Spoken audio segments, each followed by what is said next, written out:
बिस्मिल्लाहिर्रहमानिर्रहीम। अस्सलाम वालेकुम सामीन व नाज़रीन। मैं Iqbal Shah advocate Nizampur legal clinic में आपकी खिदमत में क्लास नंबर 150 यानी 150 में हाजिर हूँ एक नए क्लास के साथ। और आज का जो क्लास है वो सिविल प्रोसीजर कोड से ताल्लुक़ रखता है और ये है सेक्शन 12(2) और ये सेक्शन 12(2) जो है ये रिलेट करता है उस ऑर्डर, डिक्री या जजमेंट से जो फ्रॉड, मिस रिप्रेजेंटेशन या वांट ऑफ जुरिस्डिक्शन के जरिए लिया गया हो, या ये तीन चीज़ें इसमें शामिल हो।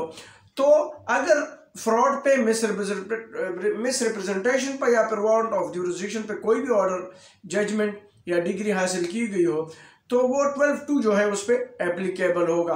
यानी हरफ आम में अगर कोई डिग्री, जजमेंट या ऑर्डर फ्रॉड से लिया गया हो, गलत बयानी से लिया गया हो, या जो है उसमें जो इख्तियार समात क्या कोई नुक्स हो, कमी हो या उसमें गलती हो, तो ऐसी डिग्री, जजमेंट या ऑर्डर जो है वो 12(2) में चैलेंज किया जाएगा। अब ये 12(2) जो है ये बेसिकली सीपीसी में मौजूद नहीं था और ये ऑर्डिनेंस नंबर 10 और ये 1980 में जो है ये अमेंड करके ये 12(2) शामिल किया गया है। सेक्शन 12 था लेकिन 12(2) जो है ये ऑर्डिनेंस नंबर 10 1980 में जो है ये ऐड किया गया है।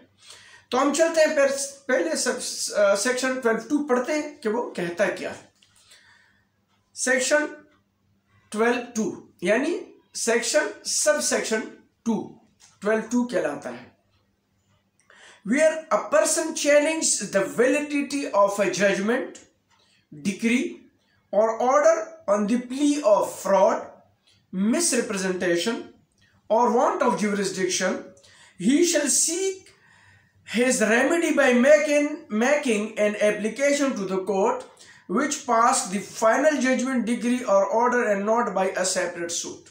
ये ज़हन में रख लेना चाहिए कि अगर कोई भी शख्स चैलेंज करता है किसी भी जजमेंट, ऑर्डर या डिक्री की वैलिडिटी का और वो प्ली लेता है फ्रॉड का, मिस रिप्रेजेंटेशन का या वांट ऑफ ज्यूरिसडिक्शन का, तो वो जो रेमेडी क्लेम करेगा, an application to the court, जो जिस दरखास्त में which pass the final judgment, तो वो उसी कोर्ट में एप्लीकेशन फाइल करेंगे, किसी और कोर्ट में नहीं। Which pass the final judgment, जो फाइनल जजमेंट, डिक्री और order and not by a separate suit, किसी और सेपरेट सूट में नहीं होगा, उसी कोर्ट में चैलेंज किया जाए, उसी में 12(2) की दरखास्त दी जाएगी। ये ऐसा नहीं होगा कि उसके खिलाफ किसी अपील में जाएंगे, रिवीजन में जाएंगे या जो रिव्यू में जाएंगे, नहीं, उसी कोर्ट में 12(2) की एप्लीकेशन दाखिल होगी। ये सेक्शन बोलता है। अब इस सेक्शन के बहुत सारे सिनॉप्सिस हैं, इसके इंग्रेडिएंट्स हैं, तो इसको हम समरी वाइज पढ़ेंगे ताकि हम इसको समझ जाएं।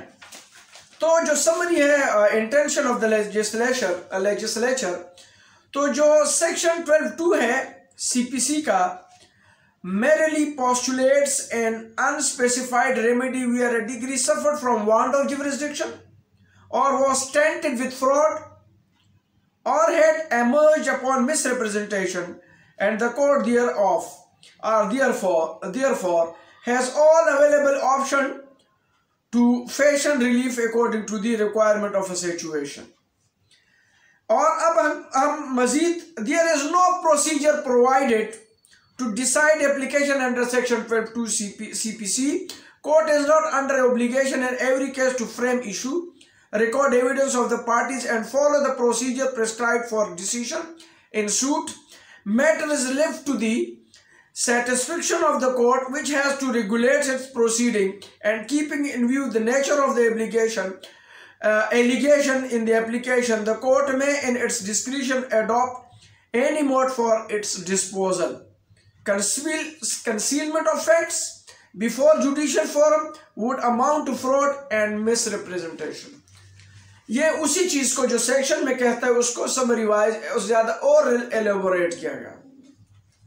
Fraud, misrepresentation, want of jurisdiction तो है, लेकिन साथ में ये कहता है कि इसके लिए कोई और ऐसा कोई प्रोसीजर नहीं है, ये कोर्ट पे छोड़ा गया कि उसको किस किस्म के प्रोसीजर के तहत कोर्ट इस नतीजे पर पहुंच सकता है कि आया ये जजमेंट डिक्री ऑर्डर जो वैलिड है या फ्रॉड, मिसरिप्रेजेंटेशन या वांट ऑफ ज्यूरिसडिक्शन के जरिए हासिल किया गया है। फिर it was elementary principle it was elementary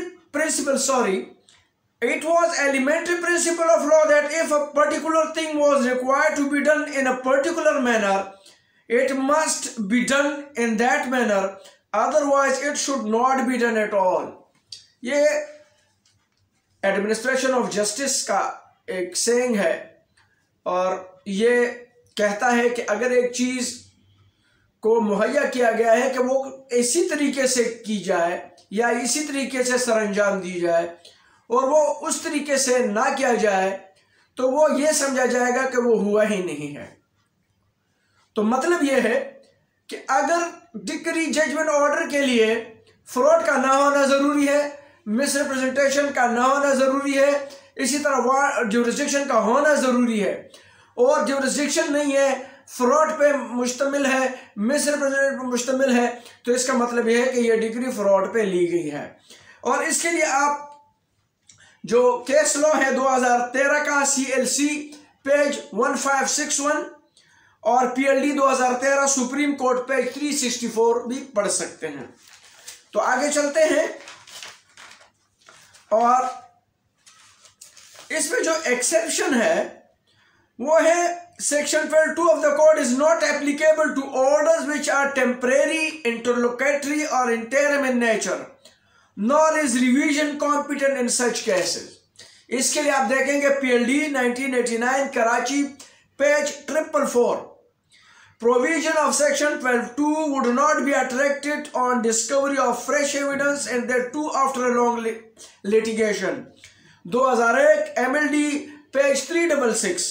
Agreement executed before the list was instituted, provision of section 12(2) not attracted। 2000 MLD page 1740। Internal family dispute would fall beyond the limited scope of application under section 12(2) CPC, which would only be agitated before the proper forum but cannot be basis for setting aside the compromise decree। 2006 CLC page 1113। ये जो है इसके बाद आप जो है consent degree के लिए भी 2013 CLC पेज 1561 देख सकते हैं। Plea of fraud, misrepresentation etcetera petition under section 12(2) CPC is competent. Page 2014 CLR 2014 का साल है, CLR page 369। or where impugn judgment and decree was passed on the basis of compromise was result of fraud and misrepresentation, the same can be set aside by the civil court। 2014 YLR page 58। ये भी आप देख सकते हैं। और sorry जो इसका scope है, section 12(2) CPC is a substitute for a separate independent suit for setting aside of a decree obtained by fraud, misrepresentation and lack of jurisdiction। This application has all the relevant attributes of a suit and therefore the person against whom an allegation of fraud is made is necessary party and must be pleaded in the application as a respondent। 2015 SCMR page 615। ये आप जरूर पढ़ लें। Allegation of practicing fraud upon the court by beneficiary of the proceeding is SENCO known for filing an application under section 12(2). 2015 CLC page 752। अब इसी तरह 2015 ACMR page 1708 ये भी आप देख सकते हैं। 2015 CLC page 1428, 2015 MLD page 756, 2015 CLC page 1157, 2016 MLD page 1500, 2016 CLC note page 85 और इसके अलावा जो है 2017 MLD पेज 249 भी आप पढ़ सकते हैं। इसी तरीके से जब हम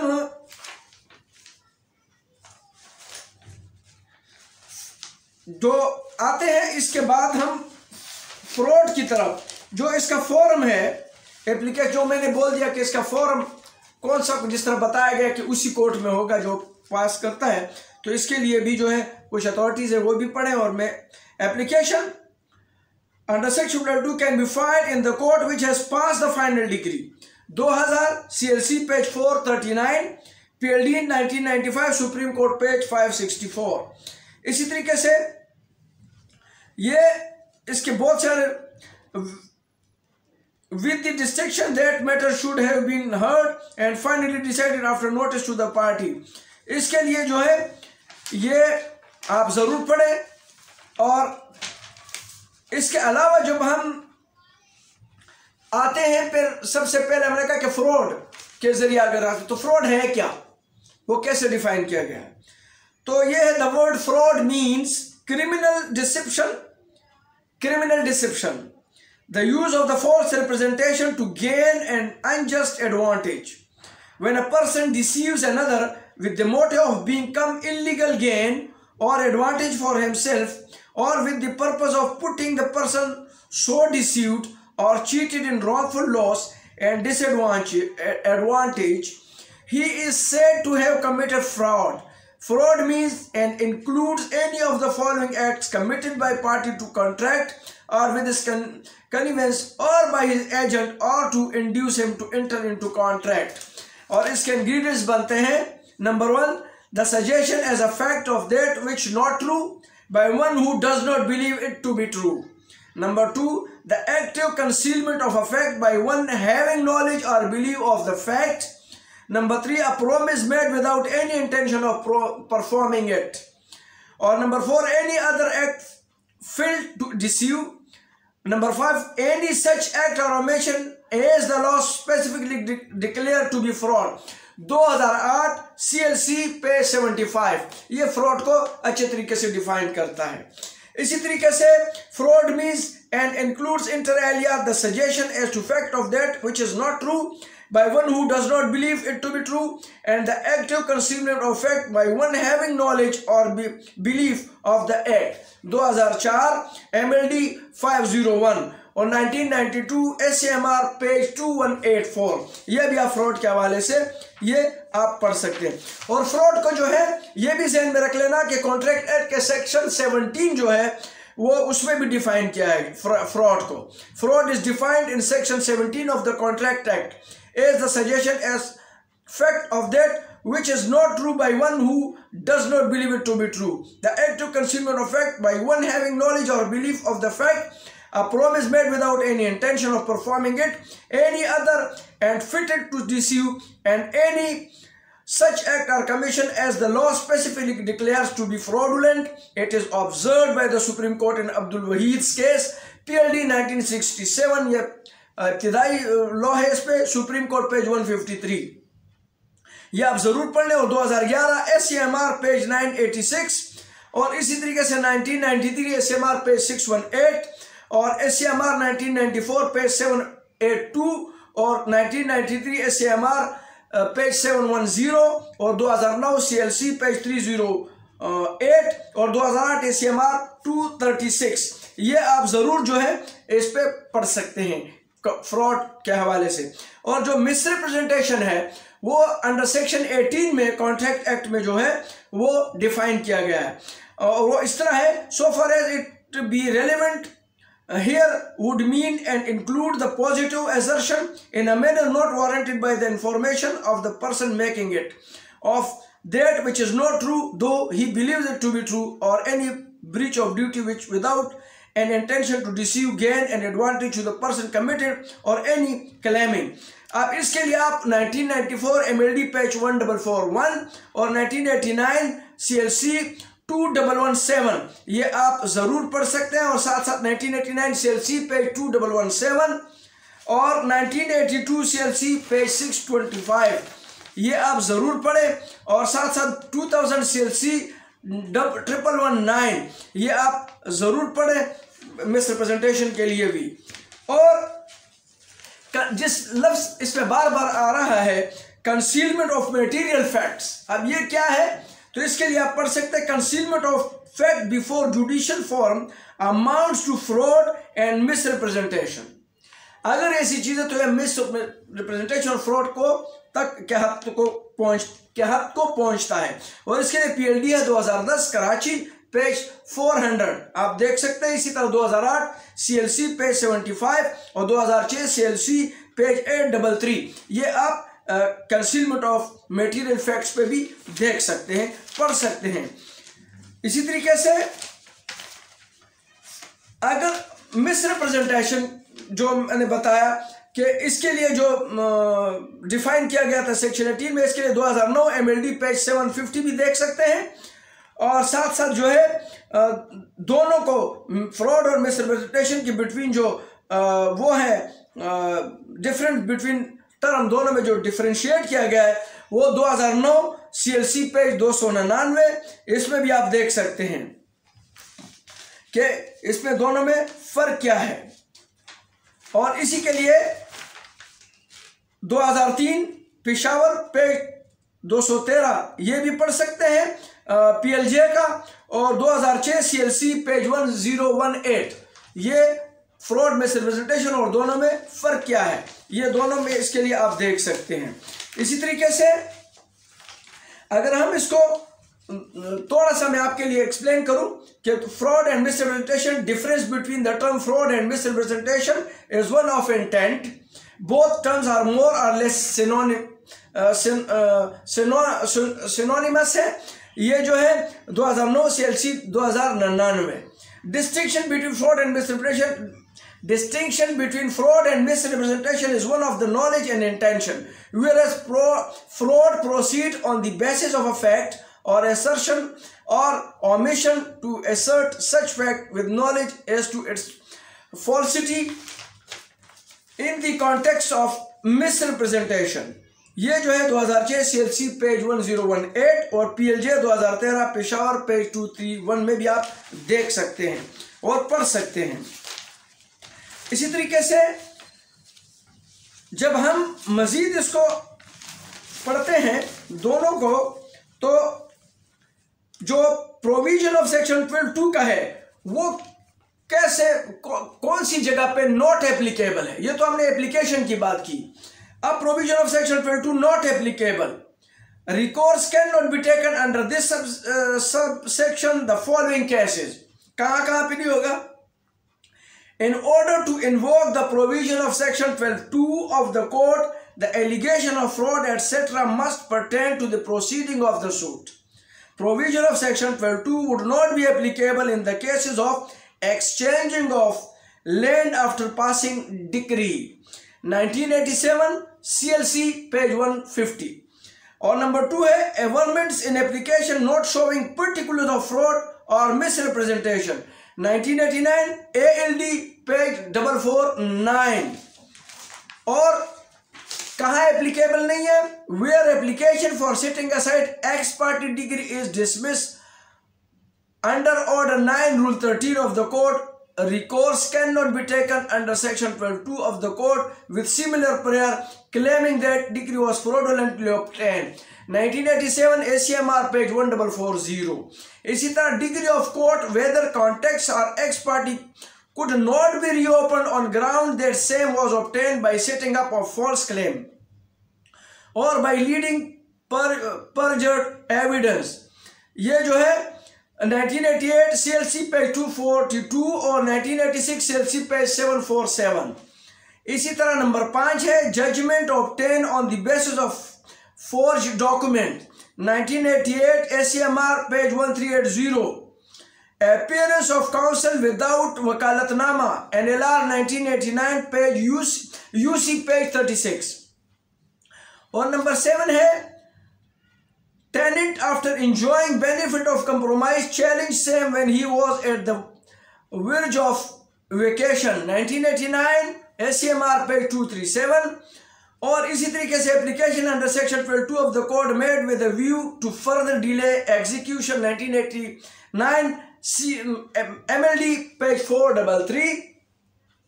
और इसी तरह 9 है order and decree based on arbitration proceeding not suffering from legal infirmity 1992 CLC 2137। और इसी तरह नंबर 10 है appellant failing to furnish security or setting aside degree passed against him, not seeking extension of time to furnish security। 1999 MLD 1700। इसी तरह number 11 है, ये हम वो सीक्वेंस पढ़ने के इसमें 12 नॉट एप्लीकेबल है। Number 11 person challenging judgment not praying for production of evidence in proof of allegation as to validity of judgment cannot complain in division jurisdiction about non-production of evidence। 1986 CLC page 747। और 12 है benami nature of document sale deed on which degree passed cannot be challenged in application under section 12(2) of the court on the score that document was without consideration. A suit for cancellation ought to have been filed। 1988 CLC page 2164। और number 13 है a legal representative cannot raise such abundant plea available to deceased but not raised by him in the written statement। PLJ 1984 Karachi page 397। और 14 है inheritance, question of inheritance can arise only after death of a person, property gifted during lifetime within right of the deceased। 1992 MLD 2279। Sorry page है अब number है 15। ये याद रखें, ये हम वो ग्राउंड बता रहे हैं कि जिस पे एप्लीकेबल नहीं है 12(2). 15 है relationship of landlord and tenant having been admitted by the parties can not be reopen by appellate court under section 12(2) of the court। 1992 ALD page 470। और 16 है counsel authority to enter into compromise on behalf of his client not question at relevant time, no objection can be raised subsequently। PLD 1992 Karachi page 183। 17 है alleged misrepresentation pleaded in the written statement cannot be made ground under section 12(2) after passing the degree। 1989 CLC page 8384। और 18 है degree itself cannot be challenged on merits under section 12(2) of the court। 1988 MLD 2560। और 19 है petitioner participating in proceeding for 6 years cannot move application under section 12(2) for extraneous consideration। PLJ 1987 Lahore page 518। और इसी तरह judgment on admission consent decree on the basis of admission 1992 SMR page 2184। इसी तरीके से जो 21 है judgment on oath, judgment on the basis of special oath cannot be challenged under section 12(2) of the court। 1986 MLD page 2399। ये ज़हन में रख लेना कि जिस पे 12(2) एप्लीकेबल नहीं है, ये हम वही ग्राउंड पढ़ रहे हैं। 12(2) है 22 है perjured evidence, इस पे भी जो है 1982 CLC 625 और 1988 CLC 242। और इसी तरह रिप्रेजेंटेटिव सूट जो है provision of order 1 rule 8 of the court fully complied with procedure cannot be dubbed either as fraud or misrepresentation, especially when petitioner had failed to give detail of alleged fraud or misrepresentation in his application under section 12(2) of the court। PLD 1996 Peshawar page 25। और violation of injunction 1995 CLC 679। second application making of second application है making of second application after dismissal of application of section 12(2), ये जो है 2001 YLR 1085। 26 है बिनामी of transaction ये है। और 27 है party can not go beyond it's on pleading 2006 CLC 1113। और internal family dispute would fall beyond the limit scope of application under section 12(2) CPC, which would only be agitated before the proper forum but cannot be the basis for setting aside the compromise degree. 2006 CLC 1113. और 29 है false promise made by plaintiff to withdraw his suit. 2011 MLD 1956 page है. और fraud committed outside court is not covered by section 12(2) 2011 MLD 1956, 2006 CLC 1018। ये जो है, और फिर जो है डिसमिसल ऑफ एप्लीकेशन इन लेमिनी, ये जो है court before whom petition under section 22 is filed should not be hurry to dismiss the petition on technical ground, rather should give him to rectify the same by amendment or otherwise। ये जो है PLD 1996 Peshawar page 25, ये court को बोलते कि लेमिनी में dismissal नहीं किया चाहिए, उसको बाकायदगी से जो है उसको रेक्टिफाई करना चाहिए। और इसी तरीके से रिवीजन की बात है तो order pass under section 12(2) CPC does not culminate in degree but remains simply an order passed on a miscellaneous application. No appeal lies against such order. Only remedy of revision under section 115 can be availed. 2004 YLR 1066. Such order is not appealable under section 104 of the Code of Order 43 Rule 1 of the Code 1997 MLD page 2003 और PLD 1999 Lahore page 425। इसी तरीके से जब हम last में आते हैं review की बारे में और फिर लिमिटेशन, ये लास्ट है, उस पर आते हैं। Power of review can be exercise only if there is an error on record and on a ground extraneous of the matter already decided upon। 1987 CLC page 309। Plea of fraud not taken at an earlier stage but taken for the first time through medium of review cannot form basis for review।